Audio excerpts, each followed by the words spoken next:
Hola amigos y amigas, soy el profesor Inda y me complace compartir con ustedes nuestro programa. Nuestro programa de hoy, y a petición de un amigo santiaguero, va a ser sobre un gran jugador de béisbol de esta provincia, Orestes Quindelán Olivares. Este jugador de béisbol nació el 1 de noviembre del año 1964 en el pueblo de Palma Soriano, provincia de Santiago de Cuba. Palma Soriano, pueblo de grandes deportistas. Les puedo mencionar, por ejemplo, a Antonio Pacheco, el capitán de capitanes, Ana Fidelia Quirós. ¿Quién no conoce a la gran velocista Ana Fidelia Quirós?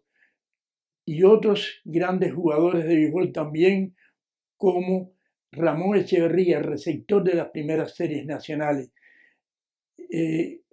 Orestes Quindelán, desde pequeño, fue un muchacho fuerte, un muchacho que muchos entrenadores de béisbol pensaron que tenía condiciones para el béisbol. Él no se inclinó desde pequeño al béisbol. Terminó el 6º grado en la primaria del pueblo y quiso becarse en una escuela secundaria básica en el campo para pasar la secundaria.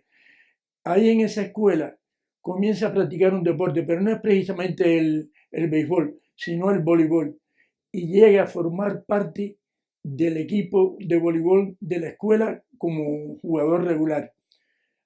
Al año siguiente, en su pueblo, Palma Soriano, se realiza un evento deportivo y él, con los miembros deportistas de su escuela, va a ese evento.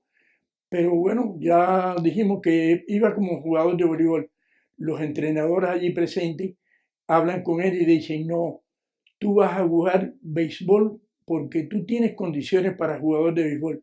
Bueno, juega con el Deportivo Cauto y da 2 jonrones en 2 juegos de béisbol.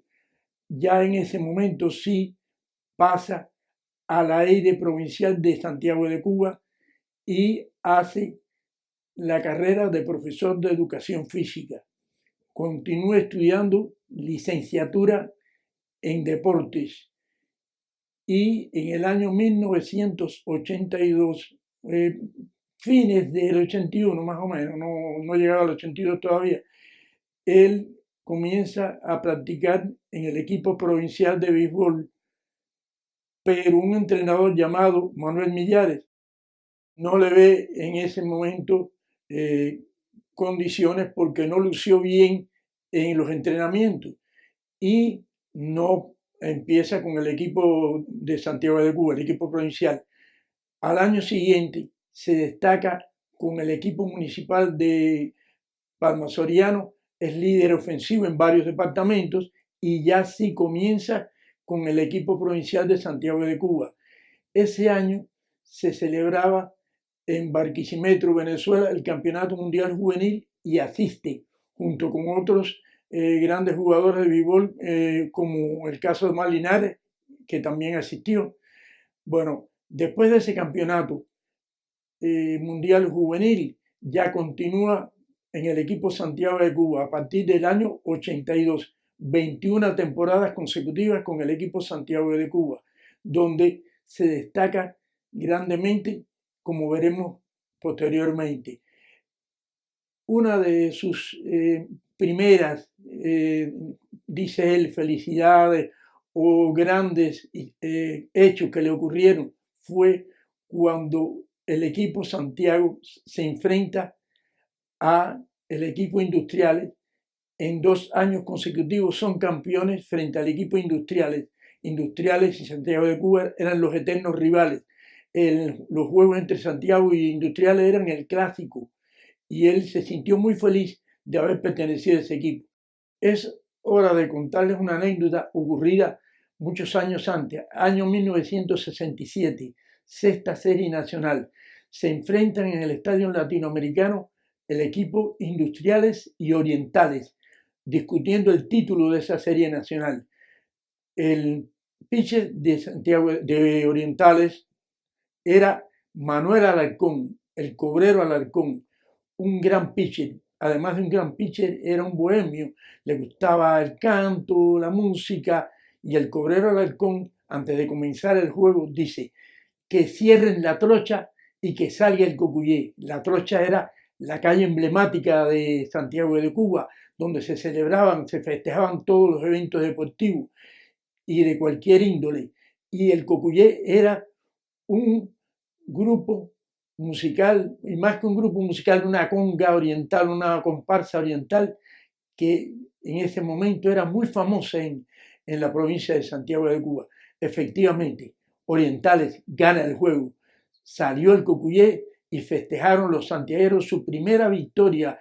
Los orientales ganaban por primera vez una serie nacional. Señores, esto que les acabo de contar es una anécdota real ocurrida muchos años antes de que existiera como un gran jugador de béisbol Orestes Quindelán. Bueno, continuamos. Orestes Quindelán fue admirador de grandes peloteros como Armando Capiró, José Cheito Rodríguez, Luis Giraldo Casanova y otros peloteros, pero principalmente esto, Antonio Muñoz también.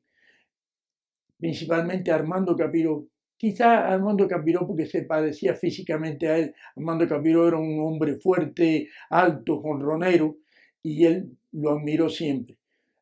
Quindelán se destacó enormemente, era un jonronero nato, era lo que se llama un slugger, y en sus 21 años con el equipo Santiago de Cuba, con el equipo nacional, también estuvo 16 años.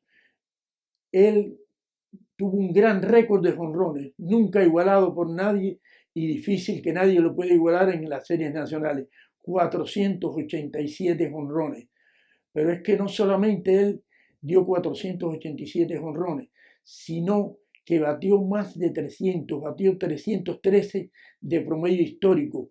Fue el líder en carreras impulsadas con más de 1.500 las 21 series nacionales que participó. Uno de los primeros en carreras anotadas, uno de los primeros en doble, uno de los primeros en todos los departamentos ofensivos. Primeramente se desempeñó como receptor, pero una lesión en el talón de Aquiles lo hizo pasar a los jardines. Además, él no le gustaba la posición de receptor. Estuvo varios años jugando en los jardines y luego termina su carrera jugando la primera base, posición que desempeñó brillantemente. Es hora de hablarle también de otros aspectos de Orestes Quindelán. Orestes Quindelán asistió a 3 Olimpiadas. La primera de ellas, la Olimpiada de Barcelona, 1992. La segunda, 1996, en Atlanta, Estados Unidos. Y la tercera, en el año 2000, en Sydney, Australia. En 2 de ellas obtuvo medalla de oro, 1992, 1996. Pero un hecho también que impactó mucho en la vida deportiva de Orestes Quindelán fue cuando él asiste en el año 1995 al preolímpico de Edmonton, Canadá. ¿Qué pasó ahí? Orestes Quindelán ya no era regular en ese momento en el equipo, no estaba de regular porque no había rendido mucho en sus últimas ocasiones al bate, en la última temporada. Estaba en el equipo pero no de regular. Sale de emergente, Cuba perdiendo el juego contra Nicaragua 7-2, bases llenas. Quindelán da un jonrón que pone el juego 7-6 y que permitió a Cuba ganar el juego y poder clasificar para las Olimpiadas siguientes, que eran en 1996. Los niños eran admiradores de Orestes Quindelán, todo el mundo, pero los niños eran muy admiradores de Orestes Quindelán. Recuerdo que los niños tenían una cancioncita que la cantaban mis hijos, no sé si la inventaron ellos o la oyeron de otros niños, que decía: Quindelán pegó jonrón, Serrano quedó campeón. Fíjense la admiración que sentían los niños por ese gran jugador de béisbol, que esa anécdota, porque Serrano era un equipo de la serie selectiva, que se unía en Guantánamo y Santiago de Cuba para formar el equipo Serrano. Y ese año había quedado campeón Bueno, y los niños tenían ese canto. Señores, hay muchas cosas más que hablar de Orestes Quindelán, pero para ir concluyendo el programa de hoy, les diré lo siguiente. Año 2002, juego de playoff entre Villa Clara y Santiago de Cuba, discutiendo el campeonato. Nadie conocía esto. Orestes Quindelán dice en ese juego al terminarse que se retira del béisbol. Nadie lo esperaba, pero él no quiso decirlo anteriormente y esperó ese momento en el Guillermo Moncada para decir sobre su retiro. Todo el mundo aplaudió a Quindelán. Él le faltaban nada más que 13 jonrones para llegar a la cifra de 500. Un periodista le pregunta, ¿por qué no esperaste llegar a 500 jonrones antes de retirarte? Y él plantea, quise retirarme con gloria. Ya pensé que mis condiciones como deportista habían decaído algo y no quise esperar como algunos deportistas que han llegado a su final ya con malos récords, sino en mi pleno apogeo, en la gloria, retirarme. Por eso es que me retiré. Luego, estuve en Japón en ligas industriales como 3 años y también pasó con el gran capitán de capitanes, Antonio Pacheco, a formar parte del equipo que Pacheco dirigía y que ganó varios campeonatos. Bueno, ahora quiero hacerle unas preguntas relacionadas con el béisbol y la primera es la siguiente. La primera tiene que ver con el béisbol en sentido general. ¿Qué jugador a la defensa es el único que no tiene guantes? La segunda pregunta. ¿Qué jugador del béisbol de Grandes Ligas mantuvo un récord ofensivo, 2 récords ofensivos muy importantes durante más de 30 años y además en el inicio de su carrera fue un gran lanzador?